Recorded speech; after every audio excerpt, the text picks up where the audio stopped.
ಎಲ್ಲರಿಗೂ ನಮಸ್ಕಾರ. ಕನ್ನಡ ಐಸಿರಿ ಯೂಟ್ಯೂಬ್ ಚಾನಲ್ಗೆ ಹಾರ್ದಿಕ ಸ್ವಾಗತ. ತಲೆಮಾರಿನಿಂದ ಬಂದಂತಹ ಒಂದು ಕಲೆಯೇ ಜಾನಪದ. ಜನರ ಬಾಯಿಂದ ಬಾಯಿಗೆ ಹರಿದು ಬಂದ ಈ ಪದಗಳು ಈಗಲೂ ನಮ್ಮ ಕನ್ನಡಿಗರ ಬಾಳಲ್ಲಿ ಹಾಸುಹೊಕ್ಕಾಗಿವೆ. ಜಾನಪದ ಎಂದರೆ ಅದು ಕೇವಲ ಹಾಡು ಅಥವಾ ನೃತ್ಯವಲ್ಲ, ಅದು ನಮ್ಮ ಜನರ ಬದುಕಿನ ಅನುಭವ. ರೈತನ ಬೆವರಿನ ಕಥೆ, ತಾಯಿಯ ಜೋಗುಳ, ಅಜ್ಜಿಯ ಕಥೆ, ಹೊಲದಲ್ಲಿ ಕೇಳಿಬರುವ ಕೂಗು, ಹಬ್ಬದ ಸಂಭ್ರಮ, ಇವೆಲ್ಲವೂ ಜಾನಪದದ ಭಾಗಗಳೇ. ಇಂದು ಆಧುನಿಕ ಜೀವನದಲ್ಲಿ ನಾವು ಹೊಸದನ್ನು ಸ್ವೀಕರಿಸುತ್ತಿದ್ದೇವೆ. ಆದರೆ ಹೊಸತನವನ್ನು ಅಳವಡಿಸಿಕೊಳ್ಳುವಾಗ ಹಳೆಯ ಮೌಲ್ಯಗಳನ್ನು ಮರೆಯಬಾರದು. ನಮ್ಮ ಮಕ್ಕಳು ಜನಪದ ಗೀತೆಗಳನ್ನು ಕೇಳಬೇಕು, ಹಳ್ಳಿಯ ಆಚರಣೆಗಳನ್ನು ತಿಳಿಯಬೇಕು, ಕನ್ನಡದ ಪರಂಪರೆಯನ್ನು ಹೆಮ್ಮೆಯಿಂದ ಮುಂದುವರಿಸಬೇಕು. ಸಂಸ್ಕೃತಿ ಪುಸ್ತಕಗಳಲ್ಲಿ ಮಾತ್ರ ಉಳಿಯಬಾರದು, ಅದು ನಮ್ಮ ಜೀವನದಲ್ಲೂ ಇರಬೇಕು. ಮನೆಯ ಹಿರಿಯರನ್ನು ಗೌರವಿಸುವುದು, ಹಬ್ಬಗಳನ್ನು ಒಟ್ಟಾಗಿ ಆಚರಿಸುವುದು, ಕನ್ನಡ ಭಾಷೆಯನ್ನು ಪ್ರೀತಿಸುವುದು ಮತ್ತು ಜನಪದ ಕಲೆಗಳನ್ನು ಬೆಂಬಲಿಸುವುದು ನಮ್ಮೆಲ್ಲರ ಆದ್ಯ ಕರ್ತವ್ಯ. ಜಾನಪದ ನಮ್ಮ ಬೇರು, ಸಂಸ್ಕೃತಿ ನಮ್ಮ ಹೆಮ್ಮೆ, ಪರಂಪರೆ ನಮ್ಮ ಗುರುತು. ಇಂದು ನಾನು ಗುರ್ಜಿ ಸಂಪ್ರದಾಯ ಬಗ್ಗೆ ಹೇಳಲು ಇಷ್ಟಪಡುತ್ತೇನೆ. ಇದು ಒಂದು ಜಾನಪದ ಸಂಪ್ರದಾಯ. ಮಳೆಯ ಹಾಹಾಕಾರ, ವರುಣದೇವನ ಕೃಪೆ ಇರದಿದ್ದಾಗ, ಬರಗಾಲ ಉಂಟಾದಾಗ ನಮ್ಮ ಜನ ಬಹಳ ಶ್ರದ್ಧೆ ಭಕ್ತಿಯಿಂದ ಮಳೆರಾಯನನ್ನು ಭೂಮಿಗೆ ತರುವ ಒಂದು ಸುಂದರ ಪ್ರಯತ್ನ ಈ ಜಾನಪದ ಸಂಪ್ರದಾಯದಲ್ಲಿದೆ. ಅದುವೇ ಗುರ್ಜಿ ಸಂಪ್ರದಾಯ. ತಲೆಯ ಮೇಲೆ ತಟ್ಟೆಯನ್ನಿಟ್ಟು ಅದರ ಮೇಲೆ ಮಣ್ಣಿನಿಂದ ಮಾಡಿದ ಗುಡ್ಡೆಯನ್ನು ಹೊತ್ತು ಅದಕ್ಕೆ ಭಯ ಭಕ್ತಿಯಿಂದ ಕುಂಕುಮ ಅಗರಬತ್ತಿ ಹಚ್ಚಿ ದೈವ ಭಕ್ತಿಯಿಂದ ಪೂಜಿಸಿ ಮನೆ ಮನೆಗೆ ಹೋಗಿ ಗುರ್ಜಿ ಹಾಡು ಹಾಡಿ ನೃತ್ಯ ಮಾಡಿ ವರುಣದೇವನನ್ನು ವಿಶೇಷ ರೀತಿಯಿಂದ ಕರೆಯುತ್ತಾರೆ. ಅದೇ ಗುರ್ಜಿ ಹಾಡು. ನಾನು ಅಂಥ ಒಳ್ಳೆಯ ಸಿಂಗರೇನಲ್ಲ, ಆದರೂ ನಾನು ಹಾಡಲು ಇಷ್ಟಪಡುತ್ತೇನೆ. ಹಾಡು ಬಂದು ಈ ರೀತಿ ಇರುತ್ತೆ. ಗುರ್ಜಿ ಗುರ್ಜಿ ಎಲ್ಲಾಡಿ ಬಂದೆ, ಹಳ್ಳ ಕೊಳ್ಳ ಸುತ್ತಾಡಿ ಬಂದೆ, ಕಾರ್ ಮಳೆಯೋ ಕಪ್ಪತ್ತ ಮಳೆಯೋ ಸುರಿಯೋ ಮಳೆರಾಯ. ಇದನ್ನು ಜಾನಪದರು ಎಷ್ಟು ಚೆನ್ನಾಗಿ ಹಾಡ್ತಾರೆ ನಮ್ಮ ಹಳ್ಳಿ ಜನ ಅಂತಂದರೆ, ಅವರು ತುಂಬ ಚೆನ್ನಾಗಿ ಹಾಡ್ತಾರೆ. ಅಷ್ಟೊಂದು ಚೆನ್ನಾಗಿ ಹಾಡೋಕ್ಕೆ ನಮಗೆ ಬರಲ್ಲ, ನಾನೇನೋ ಸುಮ್ಮನೆ ಪ್ರಯತ್ನ ಪಡ್ತೀನಿ ಅಷ್ಟೇ.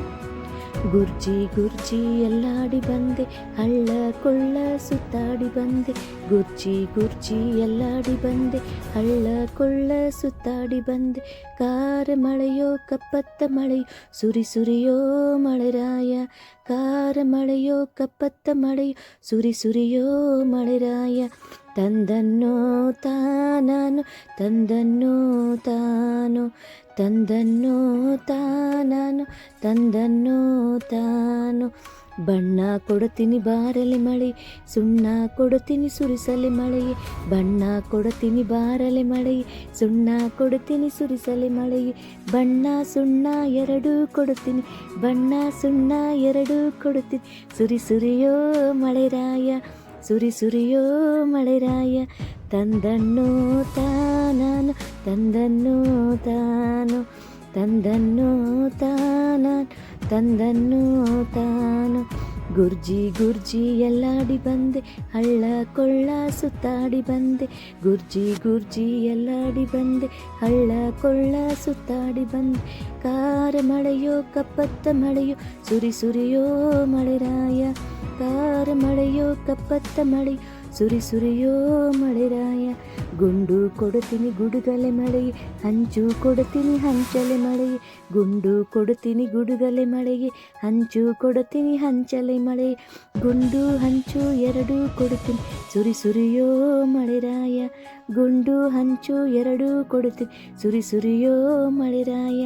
ತಂದನ್ನೋ ತಾನಾನು ತಂದನ್ನೋ ತಾನು.